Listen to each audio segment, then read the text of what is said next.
श्रीमद् भागवत साधन सुधा सिंधु का जिन खोजा तीन पाइया वाला भाग। इसमें हम आज चैप्टर पढ़ेंगे कि परमात्मा तत्व का स्वरूप क्या है।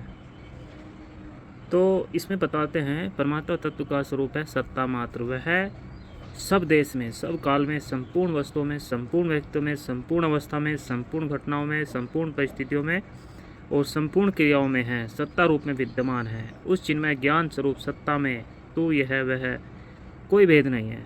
वह इन सब से अतीत तत्व है। ये सब तो उसके भीतर की गई कल्पनाएं हैं। जैसे आकाश में बादल है, समुद्र में लहरें हैं, मन में मनोराज्य है, स्वप्न दृष्टा में स्वप्न है, ऐसे ही परमात्मा तत्व में देश काल वस्तु आदि की प्रतीति है। वह तत्व संपूर्ण प्रतीतियों का आश्रय, आधार और प्रकाशक है। उसके अंतर्गत अनंत ब्रह्मांड उत्पन्न और लीन होते रहते हैं, पर वह जो क्या तो रहता है। जब हम प्रतीति को सत्ता देते हैं तब यह कहते हैं कि परमात्मा तत्व प्रतीति का आश्रय, आधार और प्रकाशक है। जब सर्वत्र को सत्ता देते हैं तब यह कहते हैं कि परमात्मा तत्व सर्वत्र परिपूर्ण है। जब हम नहीं की सत्ता मानते हैं तब यह कहते हैं कि परमात्मा तत्व है, रूप से विद्यमान है। असत की सत्ता मानने पर ही परमात्मा तत्व को सत्य कहते हैं। यदि असत की सत्ता न माने तो परमात्मा तत्व को सत्य कहना बनता ही नहीं। जैसे हमारे यहाँ रात और दिन दो होते हैं, परंतु सूर्य में न रात होती है न दिन होता है। वहाँ तो दिन ही दिन है, पर रात न होने से उसका नाम दिन नहीं है। दिन नाम रात की अपेक्षा से होता है और रात नहीं है तो दिन कैसे।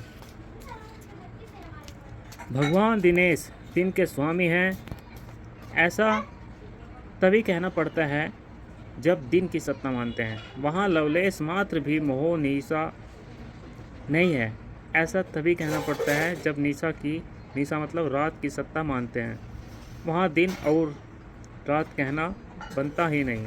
ऐसा कहना वही बनता है जहाँ द्वैत हो, जहाँ मतलब दो हो, अर्थात शंका समाधान द्वैत की भाषा से ही होता है। तात्पर्य है कि दूसरे की कुछ न कुछ सत्ता मानकर ही परमात्मा तत्व का वर्णन, विवेचन, विचार, चिंतन, प्रश्नोत्तर आदि होता है। योग वशिष्ठ में राम जी और वशिष्ठ जी का संवाद आता है।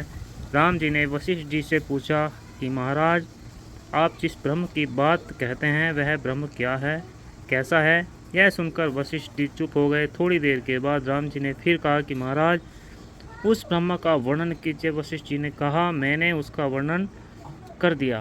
तात्पर्य कि मौन ही उस ब्रह्म का वर्णन है। वहाँ इंद्रियां नहीं है, मन नहीं है, बुद्धि नहीं है,